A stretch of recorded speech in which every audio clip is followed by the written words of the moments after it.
あなたには2つの選択肢があります。ゼロから新たな人生を歩むか、天国的なところへ行っておじいちゃんみたいな暮らしをするか。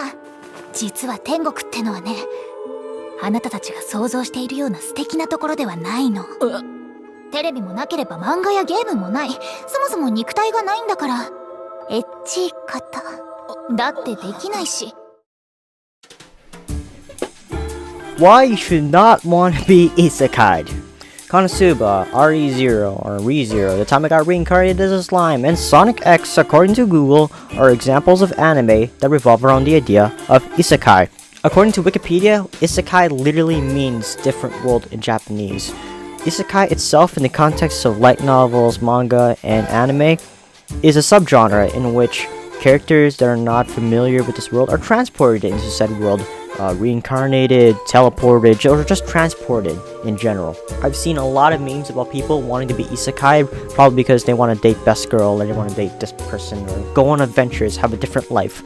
Well, I am here to actively discourage you about being isekai'd. Let's start with the troubling fact that you are not the main character of the human race. There are 8 billion people on the face of the planet, and more have died. If there's a protagonist, they probably would have already died by now. You and I, we are not special people. Even if we are to be the President of the United States, or be the person that single-handedly cures all diseases on Earth, we will probably not be the main character, quote-unquote, of human history. We will probably just be part of it. Depressingly, we will probably not be remembered. Really, only our family members, or at least the immediate ones, are going to be the ones remembering us. At least for a little while, until they forget about us too. Kazuma, Subaru are great examples of what we actually are as people. Loners. We are weeb loners who watch anime, play games, watch visual novels, yada yada yada, you know how it works. Good luck surviving a different world as the one you are living in right now. Unless you have a higher power supporting you, or an incredible amount of reliable luck, you will not survive a world of giant frogs and constantly dying every 2 episodes. Speaking of which, companions and higher powers. Assuming we are still loner weebs with nothing to do other than oogle at Monica's thighs, you will not be convincing a higher power or other companions to join you on your adventures. Also, Ares is the best goddess in Konosuba, don't even argue with me. Culture shock, the general problem of not knowing the native language, and disease your body will not be used to are just the epicenter. Imagine all the other problems that you're gonna have to face living in a completely different world. But relay, you might say. Immigrants exist. People do make new normals of their new lives. People move and people have to go through new weathers and new diseases. Yeah, but remember, the idea of being isekai'd is being transported into a different world. Heck, the time I got reincarnated into a slime is a great example of my point. My argument is sitting on the fact that you even are reincarnated as a human in the first place. You could be reincarnated as a pill bug, and that is going to be a different set of problems than just being a human being alone. On top of that, that is assuming you are transported into a world where time and physics are the same.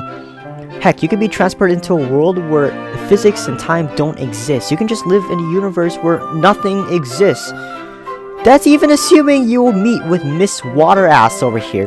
That is assuming that she will let you borrow or take something with you into the new world. Okay, so let's say all is good in your isekai adventures. You make your party, you build friendships with them, yada yada yada, you might even date one. Okay, make sure it's not your brain tricking you. Make sure it lasts more than 7 minutes, because that could just be your brain playing with you after you die. Second, are you really the protagonist of this world? Are you really the main character of this world? That is even assuming you would not revert to your old personality. Humans are creatures that like to do things that are very familiar to them. If you had to fight a giant frog with a sword that looks like a bunch of markers stuck together, you would probably not want to fight that frog. You would probably go and get involved in something less dangerous that can just sustain you for a little while. Something less menial, something 9 to 5, something that's normal, and there we go, our problem still remains. You would still want a better life, you would still want a more exciting life, and we are back at square one. So, in conclusion, you probably shouldn't be jumping in front of Truck-kun, you probably shouldn't be jumping in front of a tractor. What you should do is give a pat in the back to our isekai protagonists, because they've been through hell. A hell we say we'd want to go through, but actually don't.